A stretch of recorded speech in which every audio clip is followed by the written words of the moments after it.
New York City's 432 Park Avenue, a 96-story luxury skyscraper on Billionaires Row, was the tallest residential tower in the Western Hemisphere when it opened.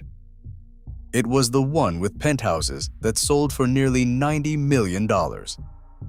It was the building Jennifer Lopez and Saudi billionaires lined up to buy. That building has just been served with a 46-page lawsuit alleging 1,893 documented defects and a 10-inch crack in its structural spine. A penthouse that sold for $87 million now sits unsold at $15 million. The original developer has been foreclosed on by his own partner. The architect is dead, and the residents say the entire building was a calculated scheme. So how does the most expensive condominium ever built in New York City become a $3 billion nightmare? But first, let's go back to when this building was supposed to be the future. This is 432 Park Avenue, 96 stories, 1,396 feet tall, located in the heart of Manhattan's Billionaires Row on 57th Street. When it topped out in 2014, it was the tallest residential building in the Western Hemisphere and the most slender super tall ever constructed anywhere in the world. The developer was Harry Macklowe in partnership with the Los Angeles-based CIM Group. Macklowe did not pitch this as a building. He pitched it as a statement. He told the world it was the building of the 21st century, the same way the Empire State Building had been the building of the 20th. The architect was Raffaele Vignoli, one of the most celebrated names in the industry. The structural engineer was WSP Cantor Sinuk, the firm that helped invent the modern supertall. And the buyers responded the way developers dream of. By 2014, before construction was even finished, half the building's units had already sold for a collective $1 billion. By 2015, it was 90% sold. The cheapest unit in the entire tower still cost more than $1 million. A 79th floor unit was originally listed at $135 million. The penthouse on the 96th floor sold to Saudi retail billionaire Fawaz Al-Hokair for $87.7 million.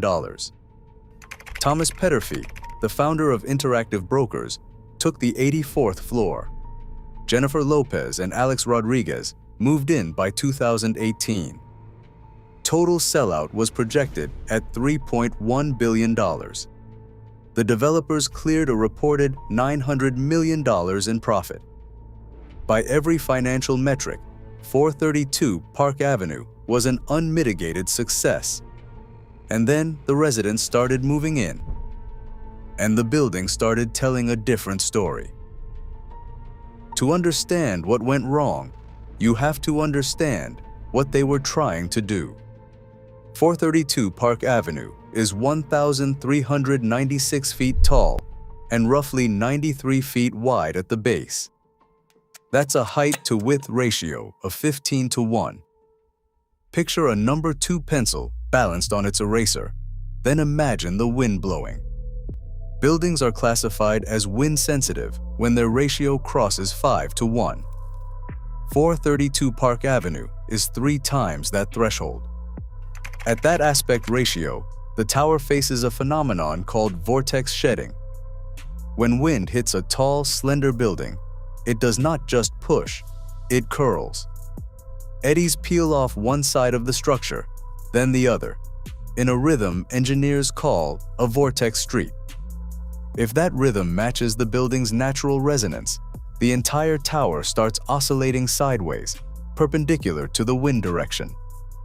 The taller and skinnier the building, the worse the problem. To beat the physics, Vignoli and the engineering team did 5 things. They cut 5 open mechanical floors into the tower, spaced roughly every 12 stories, so wind could blow straight through and break up the vortex pattern. They added structural outriggers at each mechanical level tying the central core to the perimeter columns. They wrapped the entire tower in a shear frame grid of white concrete columns. They drove around 60 rock anchors, 60 to 70 feet down into Manhattan bedrock. And at the very top, between floors 86 and 89, they installed two 660-ton tuned mass dampers, massive counterweights that swing against the building's motion to cancel it out. At the center of all of it, holding everything together, was a 30-foot square reinforced concrete core with walls 30 inches thick. Engineers call this the spine. It is the element that absolutely cannot be compromised. It is what keeps the entire 1,396-foot tower from tearing itself apart in the wind. That spine is exactly where the residents now say there is a 10-inch deep crack. If a 10-inch crack inside the spine of a $3 billion tower hits as hard for you as it does for me, hit that subscribe button right now. We dig into the engineering disasters nobody else is willing to fully explain. The buildings, the bridges, the projects that broke the rules of physics or finance, and the people who paid for it. Now back to the story, because what comes next is the part the residents say nobody warned them about. The first sales closed in 2015 and 2016. The early flippers got out clean. 10 of the 13 buyers who sold between 2017 and 2018 walked away with profits. They were the lucky ones. They got out before the building started falling apart. On November 5th, 2017, a catastrophic flood ripped through floors 83 to 86. Pipes burst. Water poured down through multiple levels. A buyer named Juan Beckman Vidal, who had paid $46.25 million for his unit, sued just to get his deposit back. The leaks did not stop. On November 22, 2018, a flange burst on the 60th floor. 4 days later, on November 26, 2018, another pipe failed on the 74th. 2 of the 4 residential elevator shafts flooded.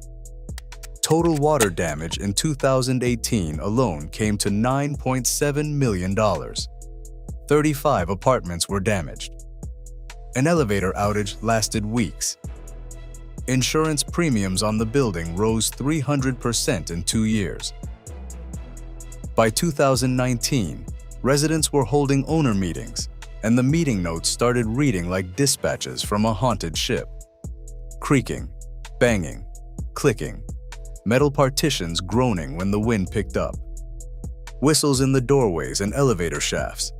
Pipes vibrating so violently inside the walls that bathtubs became unusable.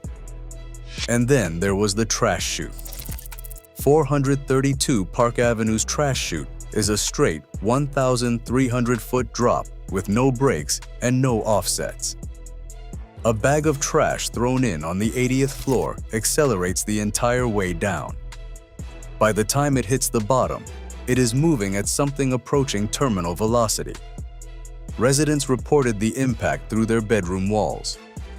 The board meeting notes described the sound as a bomb going off inside the building, on a schedule, every time someone took out the garbage. Imagine paying $20 million for an apartment in the most exclusive tower in New York and being woken up by what sounds like an explosion every time your neighbor empties their trash. Then on Halloween night, October 31st, 2019, the wind picked up over Manhattan. A resident stepped into one of the building's residential elevators. The elevator started slowing down, which is how the system is designed to behave in high winds. Then it stopped. The resident sat trapped inside that elevator car, somewhere in the sky over 57th Street, for 1 hour and 25 minutes. In June 2021, an electrical explosion ripped through the building. It was the second one in 3 years. On September 23, 2021, The condo board filed its first lawsuit, seeking $125 million in damages. The 43-page complaint did not mince words. It called the situation one of the worst examples of sponsor malfeasance in the development of a luxury condominium in the history of New York City. It documented over 1,500 construction and design defects in the common elements of the building alone. The chairman of CIM Group, according to residents, had even admitted in private meetings that the sound and vibration issues inside the tower were intolerable. The developers fired back. They called the lawsuit ill-advised. They said 432 Park Avenue was a treasure. They claimed the tower contained a sophisticated symphony of systems that needed to be fine-tuned as residents moved in. They denied responsibility for the defects and accused the board of manufacturing demands. While the lawsuit ground through depositions, with 45 days of testimony and over 4 million pages of documentation produced, the financial picture for the developers fell apart. In August 2023, CIM Group, Macklowe's own co-developer, foreclosed on his 3 personal units in the building. The man who had bet his reputation on 432 Park Avenue being the building of the 21st century lost his own apartments inside it. In March 2023, the architect Raphael Vinoli died. He never lived to see the worst of what came out in the next round of legal filings. In 2024, the New York City Department of Buildings issued facade violations. According to the new complaint that came after, engineers had explicitly told Macklowe years earlier to apply a protective elastomeric coating to the facade. He refused. The coating would have changed the building's appearance and reduced its appeal to billionaires. Instead, the developers applied a clear silicone material, the same kind used to waterproof yachts, to the most expensive residential tower in the Western Hemisphere. And then, in April 2025, the residents filed a second lawsuit. This one was bigger and uglier than the first. The April 2025 complaint runs 46 pages and documents 1,893 defects. That's not a typo. 1,893. The complaint alleges that 73% of the mechanical, electrical, and plumbing systems in the entire building were not built to specification. Not a few, not the troublesome ones. 3 out of every 4 major systems. But the line that stopped engineers cold was buried in the structural section. Somewhere inside the Billboard keyway, the building's structural core, the reinforced concrete spine that holds the entire 1,396-foot tower upright against the wind. The residents' engineers say there is a crack 10 inches deep, not a hairline, not a settlement crack. A fracture 10 inches deep inside the spine of the most expensive condominium ever built in New York City. The complaint goes further. It alleges water has been seeping into the structural columns. It alleges the steel reinforcement inside the concrete is corroding. It alleges the developers knew the facade was defective and would never hold up without proper remediation. It alleges they fired every consultant who warned them about it. It alleges they hid the defects from the apartment owners specifically to secure massive profits and leave the board holding the bag once everyone had moved in. Plaintiff's counsel Terrence O'Reilly told the New York Post the matter extended beyond negligence into a calculated scheme driven by greed. CIM Group responded that they vehemently denied the claims and would be moving to dismiss the complaint. The lawsuit seeks $165 million in damages. $100 million additional is now needed just to refurbish the 2 tuned mass dampers at the top of the tower that were supposed to keep the building from oscillating itself apart. If you've made it this far, you already know this channel is going to keep digging into stories. The mainstream press buries the moment the lawyers send the first cease and desist letter. Hit subscribe so the next expose lands in your feed before the developers have time to spin it. We're just getting started. And what comes next is the financial number that should end every conversation about whether luxury real estate is actually a safe investment. The valuation of 432 Park Avenue has cratered. Thomas Petterfy sold his 84th floor unit in 2024 for $13.5 million, a 40% loss from what he paid. The 79th floor unit, originally listed at $135 million, was cut to $92 million in May 2023, then finally sold in October 2023 for $65.6 million. That's less than half its original asking price. Fawaz Al-Hokair listed his $87.7 million penthouse for $169 million in June 2021, hoping to flip during the post-pandemic luxury boom. By May 2024, he had cut the asking price to $15 million. As of late 2025, even at that price, it still has not found a buyer. A penthouse that sold for $87 million is now offered at $15 million, and nobody wants it. Think about what that means. The wealthiest buyers in the world, the people who can afford anything anywhere on the planet, are looking at a unit listed at less than 20% of its original price and still walking away. That's not a market correction. That's a verdict.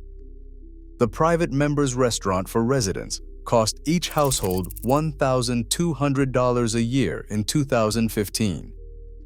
By 2020, it had climbed to $15,000.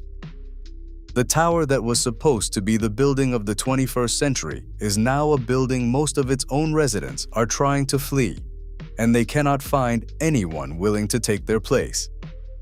Both things are true about 432 Park Avenue.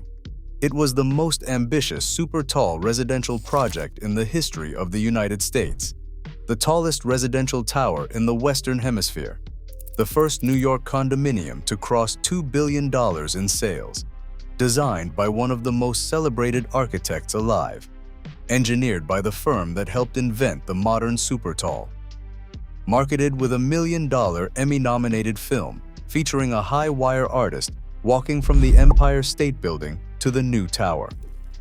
The building of the 21st century by every metric the developers cared about. And it is also a tower with a 10-inch crack in its structural spine. A trash chute that sounds like a bomb. An elevator that trapped a resident for 1 hour and 25 minutes on Halloween night. 1,893 documented defects. A penthouse that lost more than 80% of its asking price and still cannot find a buyer. A lead developer who was foreclosed on by his own partner inside his own building. And a dead architect who never had to answer in court for any of it. A $3 billion tower with a 10-inch crack in its spine and 1,893 defects in its bones. Still standing, still swaying, still leaking, still oscillating in the wind that nobody could fully engineer out of a 15-to-1 aspect ratio. Still the tallest residential building in the Western Hemisphere on paper. And still, every single day, getting more expensive to keep alive than to admit it should never have been built this way in the first place. The most slender super-tall in the world was supposed to prove that engineering could outrun physics. The 21st century is suing the building of the 21st century for $165 million to fix what greed broke. And somewhere right now, another developer is looking at another impossible aspect ratio, running another spreadsheet, and asking the same question that started this whole story. How little can we get away with?